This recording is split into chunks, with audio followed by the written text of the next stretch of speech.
Hi, everybody. Good evening, and welcome to our sixth mini roundtable. Our main roundtable was on 28th of June at IMC Churchgate with powerful teenagers talking about seven dimensions of health. Um, and since our goal with that was to raise a white paper, since then we've been doing these mini roundtables, bringing those exact themes back with industry experts to talk about specific health dimensions that we discussed at large that day. This will help us create reports to support our white paper. Thank you to all speakers for being here today. And I will quickly introduce you all and then we'll move ahead with the questions. Today's topic is social health, and I'm Komal Jain from Team Wins. Um, our first teenager, Rujvi, who is the founder of Pico.ai, an AI-powered mental health chatbot who's making emotional support accessible and stigma-free. She's an aspiring computer science student, author, and actor, and she blends tech innovation with storytelling to inspire change. Welcome, Rujvi. We're glad to have you here. Our next teenager is Lachelle, who is a student from Chatterbush Nursery School. She's a national level debater, international public speaker, and gifted musician. From global drama performances to speaking at COP26 for the UN, Lachelle's voice inspires and empowers. We're so glad to have you here, Lachelle. Welcome. Moving on to our experts, we have Milind Kesar, who is a seasoned social health and wellness expert who brings years of experience guiding individuals and communities towards stronger, meaningful connections and emotional resilience. Welcome, sir. We're so glad to have you here today. Um, and of course, we have Tripti ma'am, who's the founder of Trishti Healing Arts. She combines arts, spirituality, and holistic wellness to empower individuals and teams to nurture emotional, social, as well as interpersonal well-being. We're so glad to have you here, ma'am. Thank you so much for joining. Um, let's then start our deep dive into the questions and the topic for today. My first question goes to Milind Soyu. When we talk about social health, right, these days, especially after COVID, social isolation is something that is really come up, especially be it with teenagers, even with adults often. But children who grew up during COVID and are now teenagers are facing a lot of challenges with social isolation. What would you say are the warning signs that we can look out for in adolescence, and how can teens themselves as well as the people around them intervene effectively? Yeah, so firstly, I'll tell you what the genesis of this isolation is. The genesis of this isolation is that those children have become very accustomed to be behind screens. They have not really had an opportunity to interact much face to face with people. So it is very important for parents and for preceding generations to see that a safe space is provided for these people, and there they're able to go out and explore relationships.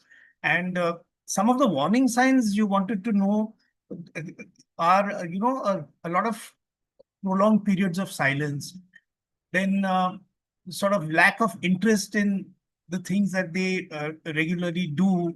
Sometimes it can be a loss of appetite. Uh, Sometimes it can be weight loss. They can also suffer from insomnia. They can't sleep properly at night. Whole lot of things. Generally, whatever you associate with stress, that is what happens to these people also. And so, what is some way that we can intervene effectively? There has to be a very effective dialogue. I'll tell you, for instance, there is one initiative that I'm currently running. So it's called intergenerational synergy. So we try to see to it that every generation benefits from the competencies and the strengths of other generations. And right now, we've got a very, very strong focus on Gen Z, because we're not looking at Gen Z as the future of the society. We are looking at Gen Z as the present of the society. So, yeah, there's a lot going for them. I understand. Thank you so much for sharing that, sir. My next question goes to you. Since we're already on the topic of how teenagers are a lot of times behind screens, what would you say that how can technology actually, in fact, help teenagers maintain social connections, but also manage their mental health and their social health, which is more offline, uh, more in real life than just online and behind screens? So I think there are two sides to social media. One is a good side and one is a bad side. Bad side is where we see other people portraying themselves as perfect and we compare ourselves to them. And because of which our self-esteem goes down, confidence goes down. But the good side of social media is where we see content creators actually talking about mental health, telling about support, how we should open up to each other, how we should connect to people. So I think if if as a teenager we focus on the good side of social media, it can do a lot of benefits. There are a lot of things that I got to know through social media. So I personally follow a lot of public speakers, motivational speakers. So through them, I get my confidence. I get to know how to talk in front of people. So I guess if we are able to beat that algorithm of Reels, Instagram, social media, and use internet in the right way, we'll be able to help. We'll able to get it as our help rather than it. Absolutely hear you. And like you said, it is your choice on how you want to use or utilize social media for your benefit. Absolutely. Now that we've spoken a little bit about technology and how that can help, build social connections and also like learn a lot of things as well. Tripti ma'am, what do you feel? Um, now moving on to a little bit more real life uh, and how creative outlets like art and storytelling can help teenagers develop, traits like empathy, like strong and build stronger connections.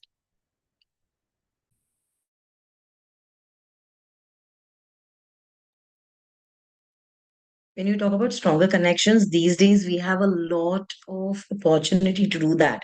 The only thing is, how mindful are we about, taking that chance? I always tell people, "Ki, it takes a lot of courage to grow up and become who you really are. But for that, you need to search something within you, right? The whole part about social media and the social life that these days the children have to go through, the teenagers have to go through, even the young adults, if I look at it, okay, is it's a kind of a testing ground for their own authentic self. Now it depends what you're putting in. It depends on that, how much courage you can bring out, and that brings that inner courage, that support. We need to find something like that. Like with many of my programs, we try to bring in those things. As she said, it has a bad side as well as it has a good side. What do you make out of it? That pressure of social comparison, it's always good to be the first rated version of your own self instead of becoming a second rated version of someone else. So that comparison, these things need to be brought to them, that yes, there's so much to learn. What do I pick up? Comparing themselves to the second rated versions of whatever they see somewhere else, okay, online, is the first emotional draining aspect. Art, definitely, because whenever you do an art is, even if you try to copy something, there will always be your essence coming in it, right? So art is a medium which helps them to somewhere acknowledge their own inner signatures.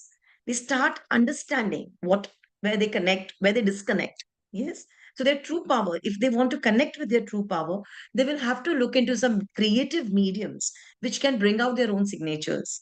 Because your own signature can only come when you do not have to look at a copy of you. You have to try to bring out the authentic you, right? So with creativity, I will say any medium of creativity. It's not just when we talk about art, there are nine muses in art, right? It's not just visual art or painting or no, any kind of storytelling. When you say storytelling, you give the same story to five different teenagers. They will all be showing it to us in a different form. Yes. So I always believe the moral of the story depends on how you take the story in. Maybe in the same Lion and the Mouse story, There might be one who will connect with the lion, the other one with the mouse. There might be the one who will connect with the friends of the mouse who came to cut the net, isn't it? So they might feel they might be the friend to the mouse. And that accepting that part of yourself, that this is me. I am not the lion in the story. I'm not the main mouse. Maybe I'm his friend who came just because the mouse called. That acceptance of yourself needs courage, the inner courage. Yes. And art gives you that picture of where you stand. I think that's more important to Yeah. know today. I think what you shared is beautiful and very valid as well. And that makes me wonder, Lachelle, I'd like to ask you this next. When we do talk about these social interactions between teenagers, at whatever platform, be it online, offline, in classrooms, in classes, wherever it is, um, since Triti ma'am just spoke about authenticity, being a version of yourself that you are who you are, just accepting that and just having that sort of awareness. What do you feel? How do these social interactions between teenagers impact a teen's confidence and belongingness? So I'd like to focus on the fact that now in this day and age, as like Rujvi brought up, we compare ourselves a lot to people who seem perfect. Like for example, if you're in school, people who seem cool, people who have so many friends, and you are like, okay, I also want more friends, let me be like them. And there you think that becoming like that makes yourself more confident, seeming more cool, but in reality you're losing your core values and what your authenticity is. So to you need to have friends who don't want to be friends with that cool version that you've copied of somebody else, but the actual core values and authenticity of your personality. They should want to be friends with your personality, and I think that's what's missing. Because like I realized, like a few years ago, even I used to look at, okay, that person's being cool, let me make friends like that, and then I realized that I didn't really click with the friends I had because I wasn't authentic to my own self. So now I'm realizing that in this, especially for teenagers, as that's what I most relate to, even for adults, I'm sure, I think authenticity, as um she mentioned, like authenticity is really important. Because one, even though sometimes it may be really hard to be how you really are, it really works out in the long run, because you get your confidence increase, your core values are in place, everything is yours, it's unique, it's not a copy of somebody else's. So I think that really impacts your confidence and all your interactions in school, be it online, offline, everywhere. Absolutely. Um, that's a very good point, Rochelle. Milinsa, I'd like to ask you, since we do talk so much about, others impacting us and understanding how do we sort of manage that for ourselves and for people around us, we know for the fact that like as humans, we're social beings, right? We have to be around people, and that sort of uh, that social support system that we talk about impacts Yes. our social health to a maximum. Mhm. What are your suggestions to how families, to how schools, to how other communities and even teenagers, groups and communities that they are building can foster stronger social support systems? Yeah, so the most fundamental thing for the formation of any community is shared values. So we have to understand what the shared values are in each group that we are looking at. And then we have to have a number of people working simultaneously towards those shared values. So when they work simultaneously in that manner, then there will be a feeling of bonhomie and camaraderie among all of them. And then they will be actually able to see visible results. When you celebrate small victories, then it proves to be a huge reinforcement. And as far as children is concerned, definitely the elders need to be able to give them positive reinforcement. They need to give them encouragement. But most importantly, they need to give them their space. They should not hover around them. Okay. Because the children are eminently capable of making their own decisions. And in fact, they love that autonomy and that freedom. So I think that's the way forward, at least as far as Gen Z is concerned. As far as the other generations are concerned, they're pretty much established. So it requires less of an effort to do that. Absolutely, I hear you. Um, Rujvi, I'd like to ask my next question to you. When it does come to peer pressure and social challenges that we might face, especially when it comes to teens, um, we do talk about who's an extrovert, who's an introvert, right?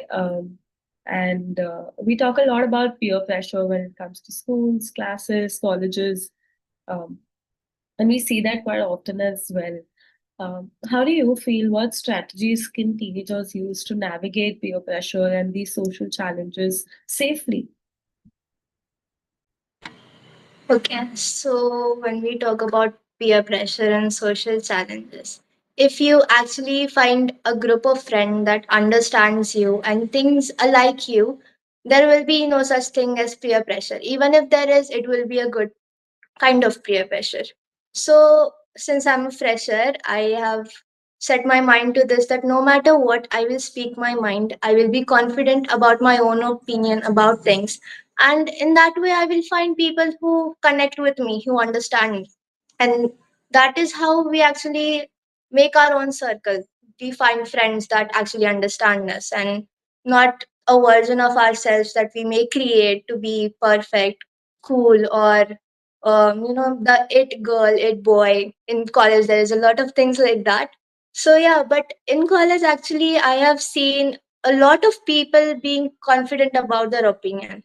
Each one has their own voice, each one talks about their opinions, and that's how our friends group are formed. So I think it is a very important to be yourself, be confident about your own thoughts and your opinions.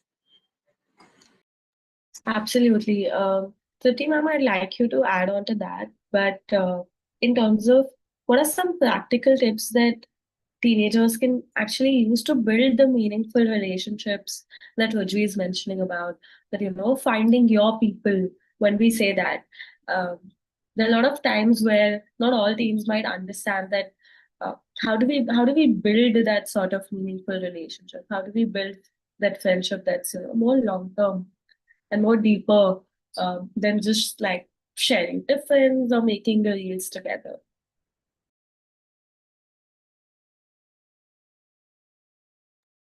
Any relationship, any kind of relationship, not only during adolescence, but any relationship needs your presence.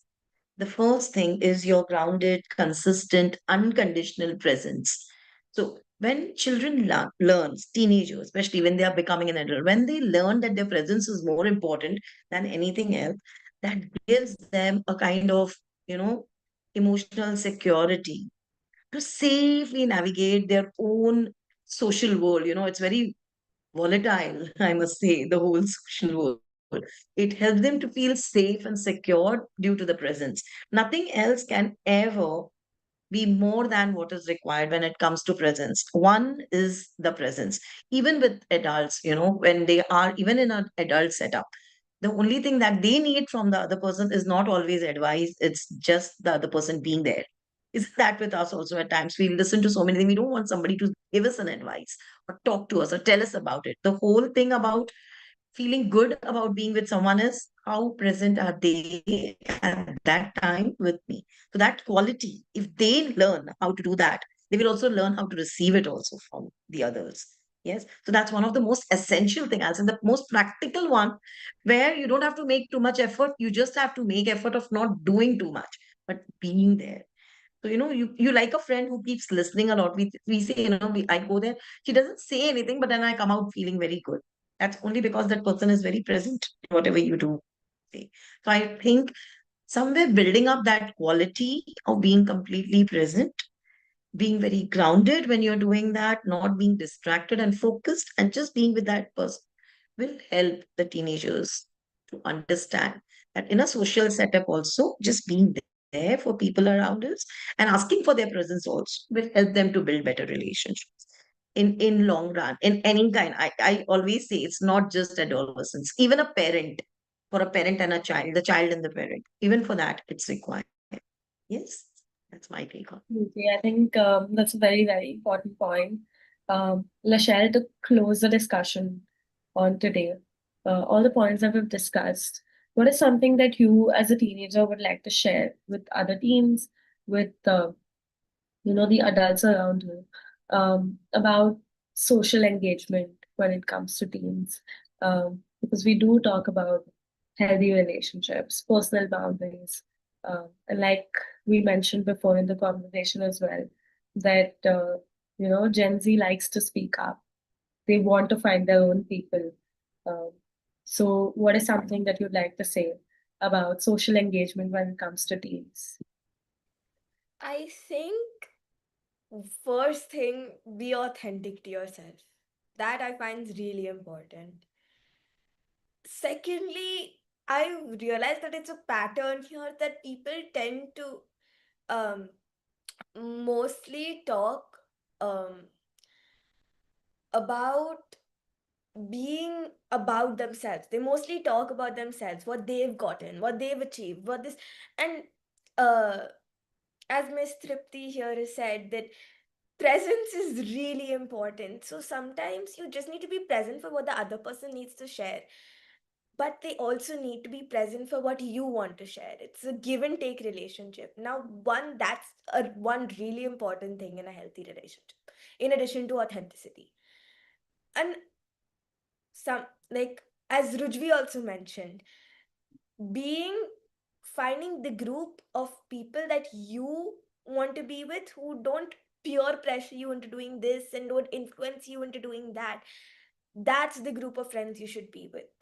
Like, right now I may not have too many friends, but I have those one or two friends that I know I can trust.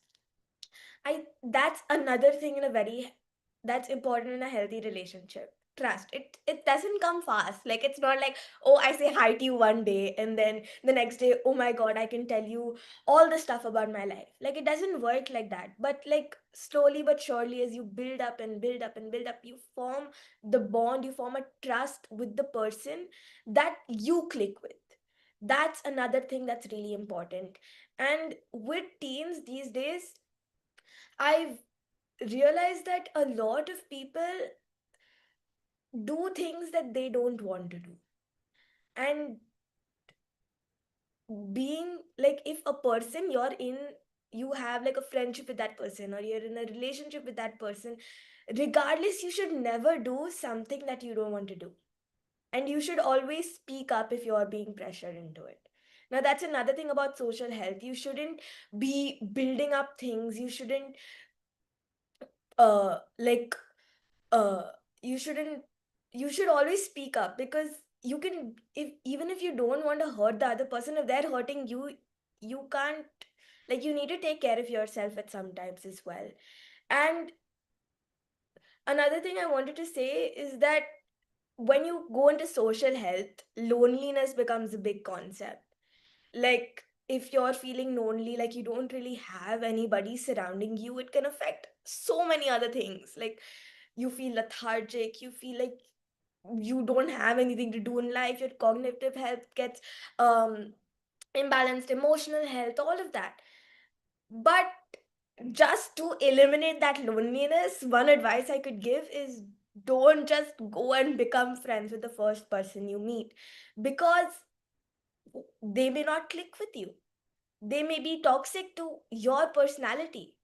Like, I read about a research experiment that happened in 2006, where a group of people with like similar interests were put together in a group to accomplish a task. Now they had a few groups like this, and in one or two of the groups they put a person who didn't exactly click, like a negative personality. And what they noticed was that the quality and the way that the people who had all the people with the same interest, they had a much better quality than the people who had a negative person in the group. Like there was more conflict, the quality went down, the amount of time they spent working on the project went down, and that just proves the fact that you need to find your people. That's the most important part, because all this trust, authenticity, speaking up, peer pressure, all of it comes down to finding your people. And that's the most important part. Absolutely. I think that's a very, very powerful end to our conversation today. You covered everything that we spoke about. So thank you so much for that, Lachelle. I think today's conversation not just explored how teens see social health, but also how is it actually for them, and what is it that's coming next, and how are we to manage what's happening right now, and how are we to manage what's coming next. But thank you so much to both the experts and both the teenagers for this discussion today. You've added a lot of insight to our conversation, via your experiences, via your insight and knowledge. I thank everybody who's watching this. I hope you gained something out of it. And of course, this is me signing off from Team Wins. Uh, our last mini roundtable is yet to happen, and that will happen soon as well. But thank you so much who've been following all the mini roundtables, and we only hope that this has added to your knowledge. This has showed what is it that the teens experience and think and feel about the 7 health dimensions that we've targeted. Thank you so much.